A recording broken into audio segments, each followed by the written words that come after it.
Hello বন্ধুরা, আজ তোমাদের সঙ্গে শেয়ার করব গরম পড়তে না পড়তেই মুখে কিন্তু ব্রণ চলে এসছে। তো এই ব্রণ মুখে যদি ভীষণ থাকে আমাদের দেখতে খুব বাজে লাগে।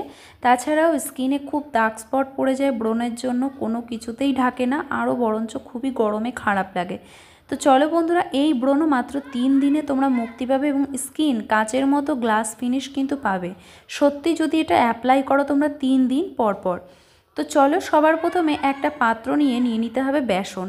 বেসন কি করে বন্ধুরা, এই ব্রণের ওপরে যে ময়লাগুলো তেলগুলো থাকে সেগুলো টেনে বের করে দেয়, ওই জায়গাটা পরিষ্কার করে দেয় পুরো ক্লিন। এরপরে হাফ চামচ দিয়ে দিতে হবে নিম পাতার গুঁড়ো। নিম পাতার গুঁড়ো অ্যান্টিব্যাকটেরিয়াল থাকার কারণে এবং এটা কিন্তু আমাদের ব্রণের মুখগুলো সমস্তগুলো মেরে দেয় এবং ব্রণ গোড়া থেকে কিন্তু দূর করতে সাহায্য করে, শুকিয়ে দেয়। তো খুব ভালো কিন্তু এই নিম পাতার গুঁড়ো।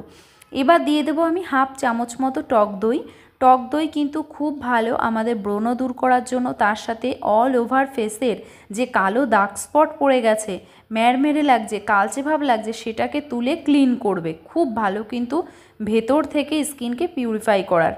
এর মধ্যে অল্প একটু হলুদ গুঁড়ো দিলাম। হলুদ গুঁড়ো মুখে যদি কোনো রকম কোনো ইনফেকশান হয়ে থাকে দীর্ঘদিন ধরে, হলুদ গুঁড়ো ব্যবহারের পর থেকে কিন্তু ইনফেকশানটা থাকবে না। তো এটা কিন্তু মনে রাখতে হবে, একদিন অ্যাপ্লাই করলে হবে না, এটা 3 দিন অ্যাপ্লাই করতে হবে যাদের গাঢ় ব্রণ আছে। এবার এটা পেস্ট করতে হবে। এটা কিন্তু কোনো জল দ্বারা পেস্ট করা যাবে না, চাইলে আরেকটু টক দই দিয়ে ভালো করে এটা মিশিয়ে নিতে পারো।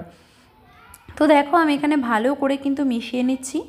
তো দেখো ভালোভাবে মেশানো হয়ে গেলে আমাদের রেমেডি একদম তৈরি। ছেলে মেয়ে টিনেজার সবাই ইউজ করতে পারো। আর মুখে অবশ্যই কিন্তু লাগিয়ে 15 মিনিট লাগিয়ে রাখবে, তারপরে শুকিয়ে গেলে জল দিয়ে ধুয়ে ফেলো। এটা করো 3 দিন, একদম ব্রণমুক্ত ফর্সা ত্বক পাবে।